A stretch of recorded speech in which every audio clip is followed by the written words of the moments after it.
আসলে এত হাওয়া হচ্ছে যা দেখতে পাচ্ছি। নমস্কার বন্ধুরা, সুরজ ভিলেজ ব্লগে আপনাদের সবাইকে স্বাগত। আবার একটা নতুন ব্লগ নিয়ে চলে এলাম। আপনারা আমার সঙ্গে থাকবেন আর শুরু থেকে শেষ পর্যন্ত ব্লগটা দেখতে থাকুন। আশা করি আজকের ব্লগটা ভালো লাগবে। আর কি মাছ করছে সেটা দেখতেই পাবেন আপনারা। তো এই যে জালটা তুলে নিয়ে এসেছি, আর দেখাতে পারিনি, একদম তুলে নিয়ে সামনে চলে এসেছি। আর একটা দেখুন সাইপন মাছ পড়েছে, মানে খাবার দিয়েছিলাম আর পড়ে গেছে। মাছটা দেখুন কত বড়, একটাই পড়েছিল আর মাছটাই আমাদের হয়ে যাবে। আর মাছটা কেটে নিয়েছি, আর মাছটাই কিন্তু চর্বি হয়েছে, এটা ছেলে মাছ। তো এই যে মাছগুলো আমি কেটে ভালো করে ধুয়ে নিয়েছি।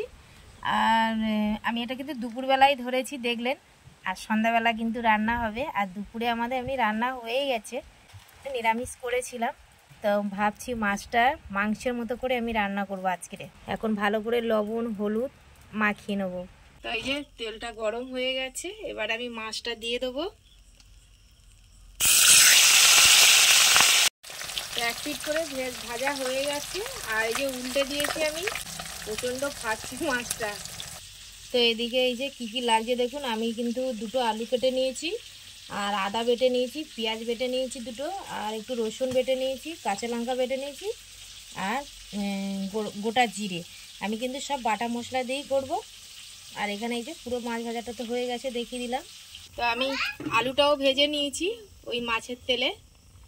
আর এদিকে এই যে ফোড়নে দিয়েছি কালো জিরে আর তেজপাতা। এবার আমি ভালো করে যে বেটে রাখা পেঁয়াজ আদা রসুন এগুলো আমি কষিয়ে নেব। পেঁয়াজটা দিয়ে দিয়েছি, একটু ভালো করে আমি ভেজে নেবো, নিয়ে তারপর রসুন আর আদাটা দিয়ে দেবো। রসুনটা দিয়ে দিচ্ছি, বেশ একটু রসুনের গন্ধ ছাড়বে, তারপরে আদাটা দিয়ে দেবো।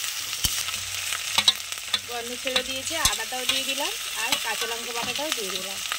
দিয়ে সব একসঙ্গে আমি ভালো করে কষিয়ে নেব। তো আমি লবণ দিয়ে দিয়েছি, আর হলুদ গুঁড়ো আর লঙ্কা গুঁড়ো দিয়েছি, দিয়ে এবার ভালো করে মিশিয়ে নেবো। এবার আলুটা দিয়ে দেবো।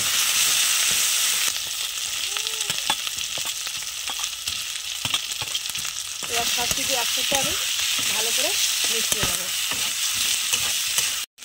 দেখুন আমি সব একসঙ্গে ভালো করে মিশিয়ে নিয়েছি। এবার একটু গরম জল করে রেখেছি, গরম জলটা দিয়ে দেবো।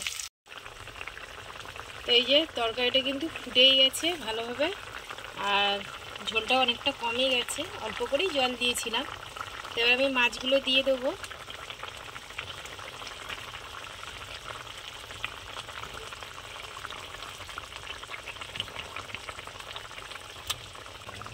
একটু নাড়িয়ে দেবো, আর শেষে জিরে বাটাটা দিয়ে আমি নামিয়ে নেবো। তো এই যে রান্না হয়ে গেছে, আর আমি একটা গামলাতে ঢেলে নিয়েছি।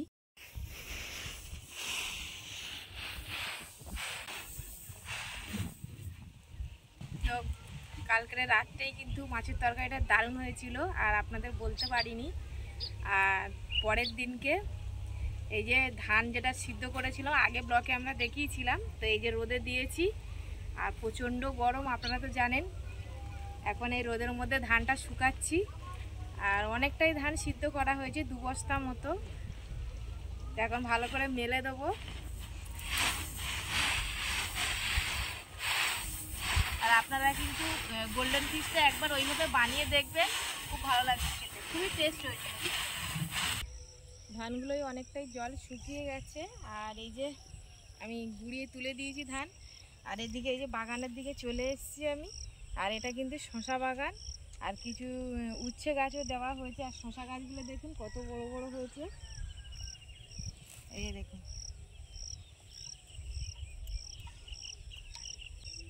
তো দেখুন এই যে দুটো এখানে আছে, আর সব একটা একটা করে সিঙ্গেল করে দেওয়া আছে।